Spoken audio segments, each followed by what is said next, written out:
منشیات کی معیشت سے ملکی معیشت تک پہنچنے میں طالبان نے کیا کچھ کیا اور آنے والے ایام میں انہیں کون کون سے چیلنجز کا سامنا کرنا پڑے گا، یہ انتہائی اہم سوال ہے۔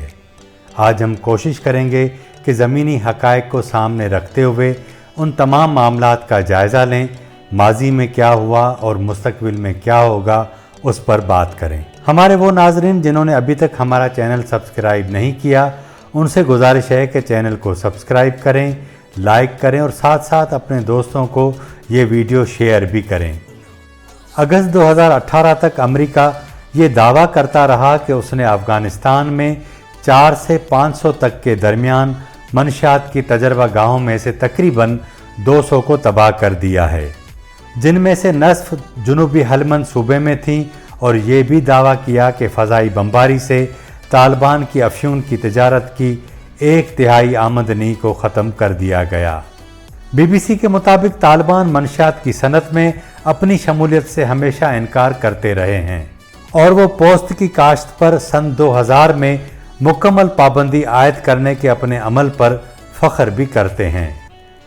رواں سال کے اوائل میں شائع ہونے والی ایک رپورٹ میں یہ پتہ چلا تھا کہ طالبان افغانستان کے 70% علاقے میں سرگرم ہیں اور اس کا وہاں وجود پایا جاتا ہے۔ ان علاقوں میں انہوں نے ٹیکس کے نظام کو قائم رکھنے کی کوشش کی ہے۔ ایک کھلے خط کے ذریعے طالبان کے مالی کمیشن نے ان افغان تاجروں کو خبردار کیا تھا کہ وہ طالبان کے زیر قبضہ علاقے سے اپنے سامان کو لے جانے کی صورت میں ٹیکس ضرور ادا کریں۔ اسی طرح افغانستان کی بجلی کمپنی کے سربراہ نے بی بی سی کو 2018 کے اوائل میں بتایا تھا کہ طالبان ملک کے مختلف علاقوں میں بجلی کے صارفین سے سالانہ $20 لاکھ سے زیادہ وصول کرتے ہیں۔ رپورٹ کے مطابق براہ راست جنگ سے بھی آمدن پیدا کی جاتی ہے۔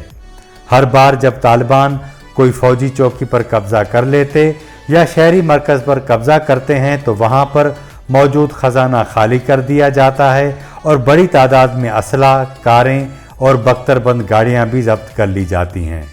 افغانستان معدنیات اور قیمتی پتھروں سے مالا مال ہے اور برسوں کی جنگ کے باعث ان قدرتی نعمتوں کا جو فائدہ حاصل کرنا چاہیے وہ نہیں کیا جا سکا ہے۔ افغانستان میں صرف کان کنی کی صنعت $1 ارب کی بتائی جاتی ہے۔ رپورٹ کے مطابق زیادہ تر کان کنی چھوٹے پیمانے پر ہوتی ہے اور غیر قانونی طور پر ہوتی ہے۔ 2018 سے پہلے طالبان نے کان کنی والے علاقوں کو اپنے قبضے میں لے لیا تھا اور وہ قانونی اور غیر قانونی کان کنی سے جبری وصولی کرتے تھے۔ اقوام متحدہ کی analytical support and sanctions monitoring team نے 2014 کی اپنی رپورٹ میں کہا تھا کہ طالبان نے جنوبی صوبے ہلمند میں 25 سے 30 غیر قانونی کان کنی کے آپریٹروں سے $1 کروڑ سے زیادہ رقم حاصل کی۔ مشرقی ننگرہار صوبے میں طالبان کے آپریشن کے سرسری جائزے سے ان کے کام کرنے کے طریقے کا اندازہ ہوتا ہے۔ صوبے کے گورنر نے نشریاتی ادارے کو بتایا کہ ان کے صوبے سے حاصل ہونے والا نصف محصول یا تو طالبان کو جاتا ہے یا پھر داعش لے جاتی ہے۔ انہوں نے اندازاً بتایا کہ طالبان معدنیات سے بھرے صوبے سے نکلنے والے ہر ٹرک سے $500 تک وصول کرتے ہیں، جبکہ صوبے سے یومیہ ایسے سینکڑوں ٹرک نکلتے ہیں۔ نشریاتی ادارے کے مطابق طالبان ملک بھر میں کان کنی سے سالانہ $5 کروڑ سے زیادہ رقم محصول کے طور پر حاصل کرتے ہیں۔ اقوام متحدہ کی رپورٹ کے مطابق گزشتہ سالوں میں افغانستان میں پوست کی کاشت میں 87% اضافہ ہوا ہے۔ بیرونی فنڈنگ کے حوالے سے جو اعداد و شمار ہیں وہ بھی حیران کن ہیں۔